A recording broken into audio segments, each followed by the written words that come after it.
Dice palabras de vida eterna. Diga palabras de vida eterna. Juan 6, del 60 en adelante, dice así en el nombre de Jesús. Al oírlas, muchos de sus discípulos dijeron: dura es esta palabra. Diga conmigo, una palabra dura. Y dicen ellos: ¿quién la puede oír? Hay otra versión que dice: ¿quién la pudiera entender? Hay otra versión que dice: ¿quién pudiera soportarla? Hay otra versión que dice: ¿quién podrá descifrar esto, comprender esto? Sabiendo Jesús en sí mismo que sus discípulos murmuraban esto, le dijo: ¿esto os ofende? Le dijo: Pues ¿qué? Si vieres al Hijo del Hombre subir a donde estaba primero, el Espíritu es el que da vida, la carne para nada aprovecha. Las palabras que yo os he hablado son espíritu y son vida, pero hay algunos de vosotros que no creen. ¿Está aquí conmigo? Porque sabía desde el principio quiénes eran los que no creían, quién le había de entregar, y dijo: por eso os he dicho que ninguno puede venir a mí si no le fuere dado por el Padre. Desde entonces muchos de sus discípulos volvieron atrás y ya no andaban con él. Voy a repetir el 6. Desde entonces, estamos hablando de Jesús, no de un profeta cualquiera. Ok. Desde entonces muchos de sus discípulos volvieron atrás y ya no andaban con él.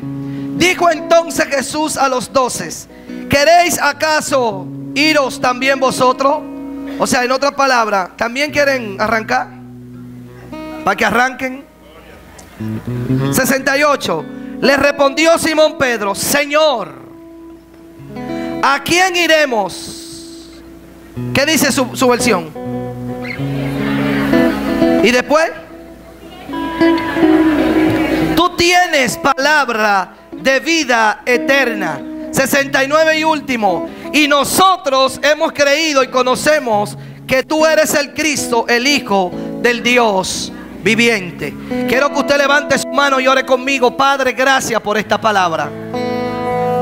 Gracias, Señor, porque tu palabra es bendición, tiene bendición y contiene bendición.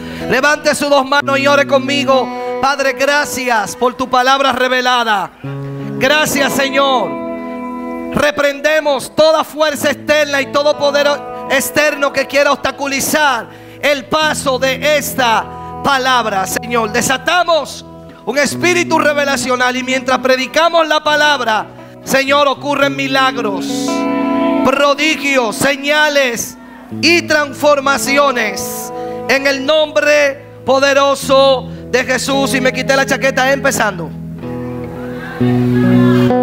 Declare conmigo la palabra que empodera. Declare conmigo la palabra que empodera. Declare conmigo la palabra que empodera. Quiero aclarar algunas cosas aquí. La primera es la siguiente. Quiero aclarar que el capítulo 6 de Juan 6 comienza con el milagro de Jesús alimentar 5,000 personas de manera milagrosa. De manera milagrosa. Para nosotros, para sus discípulos, para la gente que fue alimentada, fue de manera milagrosa. Ahora para él fue normal. O sea, lo sobrenatural para nosotros, para Dios es normal. Esa es la naturaleza de Dios. O sea, para Dios abrir el mar rojo, abrir el Jordán, desatar plagas, parar un paralítico, eso es la normalidad de Dios. Diga, esa es la normalidad de Dios. Y quiero decirte algo muy importante. En este tiempo de reforma, en este tiempo de transición, Dios está borrando la línea divisoria entre lo natural para nosotros y lo natural de Él. No, nadie atrapó esta palabra. Nadie atrapó esta palabra. La línea divisoria, lo que nos hacía ver como algo difícil, se está borrando a través de la revelación de la palabra. Y no es...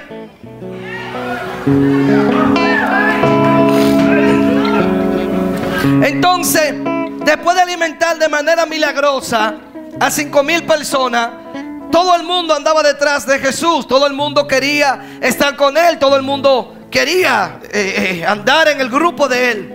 Pero él se dio cuenta, sabía que había muchos que estaban detrás de la comida que perece. Estaban detrás porque su mentalidad era terrena. Su mentalidad era natural. Ellos no habían experimentado una transformación. ¿Está aquí conmigo? Ellos andaban por el beneficio, ellos andaban por la promesa, no por el que promete. Ellos funcionaban de acuerdo a lo que iban recibiendo, no por fe. Entonces, la gran cantidad de personas que lo sigue a Jesús en Juan 6 es por este motivo. Son estas motivaciones que tienen. Escuche bien. Y llega un momento donde él comienza a desatar unos códigos. Y él comienza a decirle y le dice: ustedes andan detrás del pan que llena la barriga, del pan que llena la panza, como dicen los mexicanos. Pero ustedes no están discerniendo quién fue que hizo el milagro.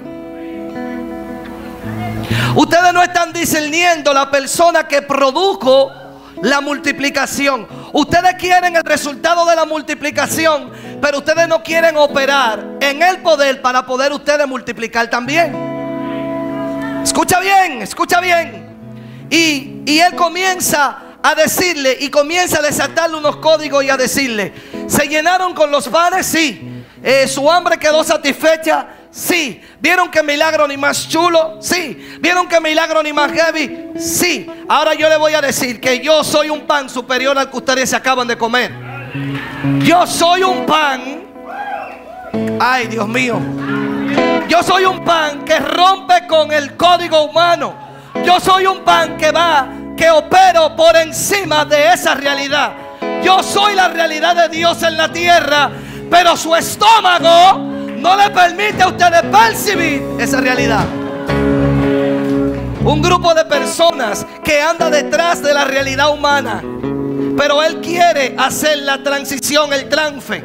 Y le está explicando y le está diciendo: sus padres le tocó la tradición, le tocó la rutina, le tocó la idiosincrasia. Y le dijo: sus padres comieron maná en el desierto, ¿cierto? Sí. Ok, era bueno, sí. Lo fortaleció, sí. Yo soy un pan superior a ese maná que se comieron. Y él comienza a desatarle los códigos y le comienza a decir: ese maná simplemente era una muestra del verdadero pan de Dios.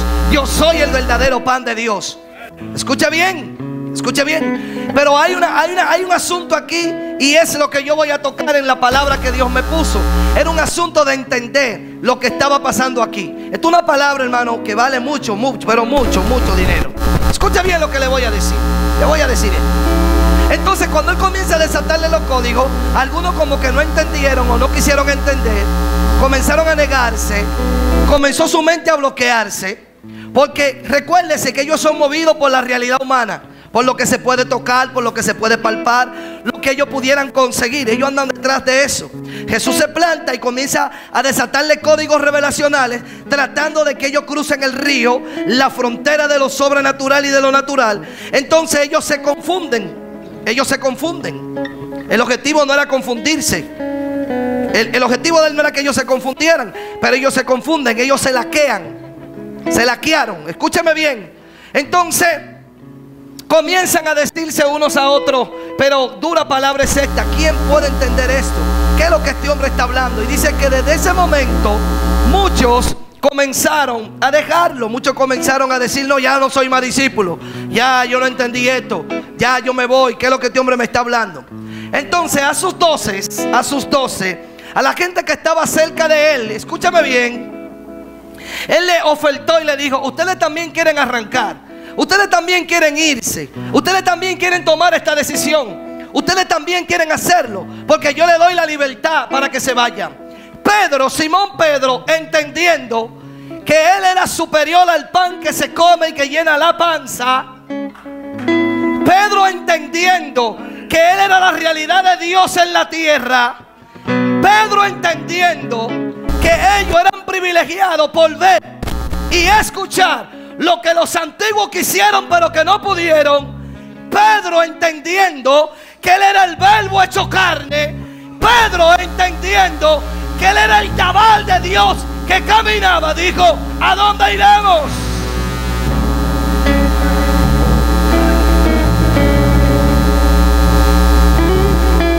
¿A dónde iremos? Esta palabra viene porque en este tiempo de transición nosotros tenemos que dejar de ir a los eventos, a las actividades, a los cultos y a los servicios no en modo sentir, sino en modo entender. Porque el problema es que desde que salimos vamos con la mentalidad de sentir al Espíritu Santo, no de decodificar la palabra.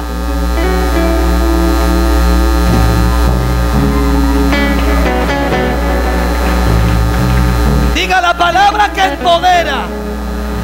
La palabra que empodera. Ahora pregúntame, ¿qué era lo que Pedro sabía? Pregúnteme, ¿qué era lo que Pedro sabía? Pedro sabía, número uno, que la fe se recibía por el oír. ¿Pero el oír qué? ¿El oír qué? ¿El oír qué? Lo que Pedro sabía era que la fe entra por el oír, y el oír la palabra de Dios. Escuche bien. Se refiere, ¿quién es la palabra de Dios?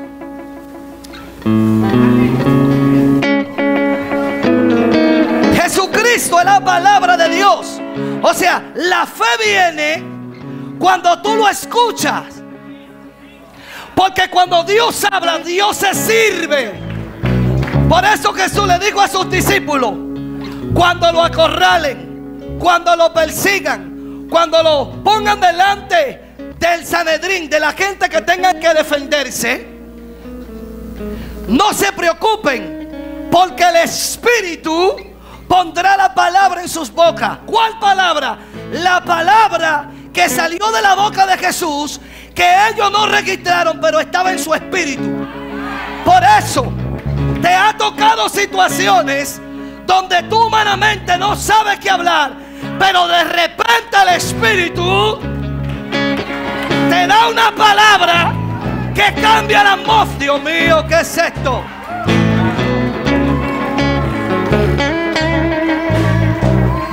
Por eso, donde está la palabra de Dios, allí Dios estará. ¿Por qué? Porque cuando Dios da una palabra o da palabra, Dios está sirviendo. ¿Está aquí conmigo? Entonces Pedro sabía, número uno, que la fe entraba, que entra por el oír. Por eso Pedro dijo: espérate, aunque no te entiendan, aunque me digan loco, aunque tú me botes, aunque tú te quites la correa y me dé una pela, aunque tú digas que yo soy feo, que yo soy gordo, aunque tú digas lo que tú digas, dime a dónde iremos. Dime dónde quién iremos. Si solo tú tienes la palabra que empodera.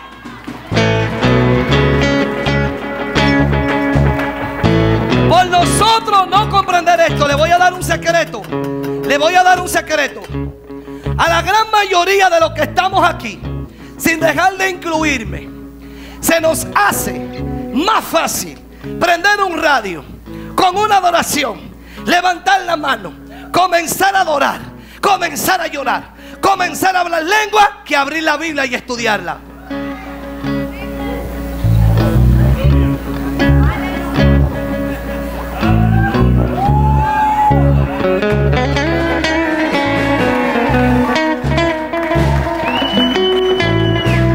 A nosotros se nos hace más fácil escuchar un reggaetón de redimido, escuchar eso, que agarrar y poner un buen sermón ungido y abrir mi espíritu y navegar en esa palabra. ¿Está aquí conmigo? Diga lo que Pedro sabía. Número dos, Pedro sabía el tiempo que dedicaba a Jesús enseñándoles principios de éxito con leyes espirituales. A esta altura de Juan 6, ya ellos tienen un trayecto andando con Jesús. Entonces Pedro sabía a qué escuela él pertenecía. Pedro sabía lo que esa palabra estaba haciendo en ellos. Porque le voy a decir algo: de toda la misión de Jesús, lo más importante era la palabra. Jesús A la única mujer que yo creo que le hizo un milagro sin predicarle fue a la mujer del flujo de sangre. Y aún así él procuró detenerse, mirarla y declararle una palabra. Porque Jesús nunca hizo un milagro sin dejar una enseñanza. Y tú dirás, ¿por qué? Porque cuando tú te vas a Génesis 1, dice, en el principio creó Dios ¿qué? Vamos, ánimo. ¿Creó Dios qué? Y si tú te vas al verso 3, ¿qué fue lo que Dios dijo? Que exista, que exista, que exista. O sea, antes de Dios comenzar a colocar cosas, entró la palabra. En ese mismo formato, en esa misma modalidad operaba Jesús. Antes de realizar cualquier cosa, colocaba una palabra.